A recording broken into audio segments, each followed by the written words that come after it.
Hey everyone, and welcome to This Explainer. Today, we're unpacking the ultimate student toolkit to help you stop losing time, overcome that feeling of total overwhelm, and really become the architect of your own schedule. If you're a student who constantly feels like there just aren't enough hours in the day to study, work, and, actually have a life, you are in exactly the right place. Okay, so here's our quick roadmap for today. We're going to cover the student's time trap, why students actually procrastinate, and catching your time thieves. Then we'll dive right into the core of This Explainer, mastering the time block, the power of saying no, and finally taking action right now. Let's kick things off with Section 1, the student's time trap. We've got to start with a really hard truth about time itself. It is the single resource you can literally never get back once it's gone. I mean, think about it. You can earn more money, you can find new friends, you can always learn new skills, but once a day is gone, it's just gone forever. So honestly ask yourself right now, where did your time actually go today? Do you ever feel like you're constantly putting off your studies, your essays, or those big career goals for this magical tomorrow that never really seems to arrive? Way too many people live as if they have an infinite amount of time, just constantly postponing what actually matters. Because honestly, wasting time is almost never intentional. Nobody wakes up in the morning and says, you know what, I'm going to waste 4 hours today. Instead, it happens in these tiny, unintentional increments. 5 minutes scrolling here, 10 minutes daydreaming there. But over a week, those small moments secretly add up to hours of lost potential. To break that cycle, you first have to become deeply aware of exactly how you're spending your day. Which brings us to Section 2, why students actually procrastinate.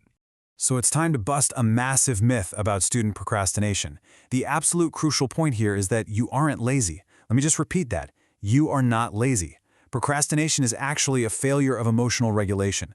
We delay tasks because they make us feel bored, anxious, or just completely overwhelmed. Instead of facing the discomfort of a really difficult study session, your brain just naturally seeks out the instant gratification of a distraction, like watching a quick video. Your brain simply wants to feel better in the short term.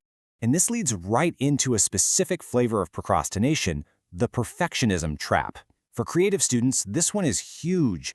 Instead of actually finishing a project, you might find yourself spending endless hours tweaking a layout, adjusting typography, or re-editing a video just because you desperately want it to be perfect.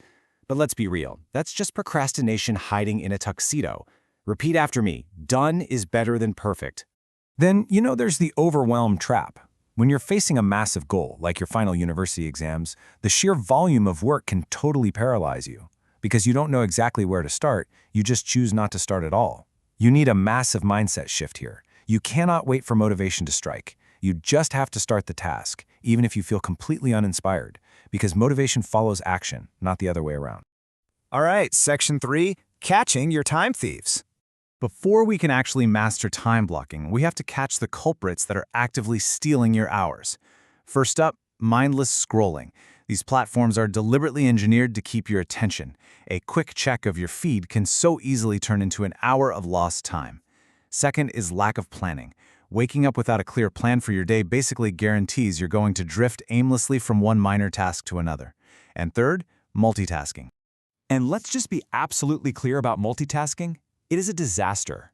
The human brain simply cannot focus on two complex tasks at once. Switching back and forth between studying a tough subject and texting a friend completely ruins your focus and drastically lowers your efficiency. You might feel like you're getting two things done, but you're actually just doing two things really poorly. Moving on to Section 4, mastering the time block. Now we've reached the absolute core of This Explainer. This is where we get into concrete, high-energy, actionable solutions to optimize your day and help you study like a pro. First up in the toolkit is the 2-minute rule. Before you even start a big study block, take a quick look at your tasks. If something takes less than 2 minutes to complete, like shooting off a quick email or clearing your desk, do it immediately. Don't write it on a list, don't save it for later, just get it done. This rapidly clears out all that physical and mental clutter so you can actually focus. Next, we get into the actual time blocking. Instead of working off a long, terrifying, generic to-do list, I want you to schedule specific blocks of time for specific activities. Step 1. Dedicate a 2-hour block entirely to focused studying for your exams. Step 2. Treat this block like a strict appointment. I mean, you wouldn't just walk out in the middle of a doctor's appointment, right? So don't walk out on your study block. And Step 3. This is the most important one.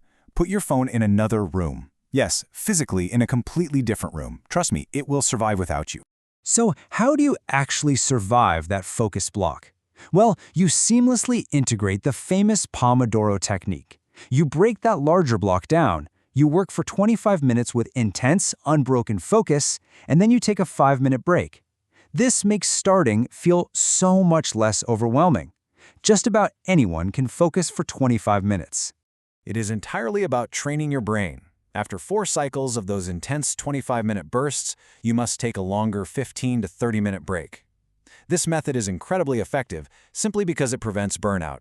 You're literally training your brain to maintain high concentration for short, manageable bursts rather than just staring blankly at a textbook for 4 hours straight. Let's look at Section 5, the power of saying no. You could build the most beautiful, perfectly color-coded time-blocked schedule in the world, but it's going to fall apart instantly if you can't protect it. I really want this equation to stick in your mind. Saying yes to distractions equals saying no to your goals. Every single time you say yes to a distraction, an unnecessary meeting, or some random request from a friend during your study time, you're actively saying no to your own academic and career goals. It is a zero-sum game. Notice the key word here, gracefully. Learning to gracefully decline requests is a literal superpower for students. You don't need to be rude about it, but you absolutely must be firm about your boundaries. You have to fiercely protect your study hours and your creative time if you actually want to see results. And finally, Section 6, take action right now. Because knowing all these strategies, the 2-minute rule, time blocking, the Pomodoro technique, is totally useless unless you actually apply them to your daily life. So here's my challenge to you. Do not wait for a Monday. Do not wait for a new month to suddenly start being productive. Close those unnecessary tabs on your browser right now. Put your phone on silent and leave it in the other room. Pick the single most important task on your list, set a timer for 25 minutes, and just begin. Motivation will follow your action. Start right now, and your future self will absolutely thank you. The clock is ticking, so are you going to control your time today, or are you going to let your time control you?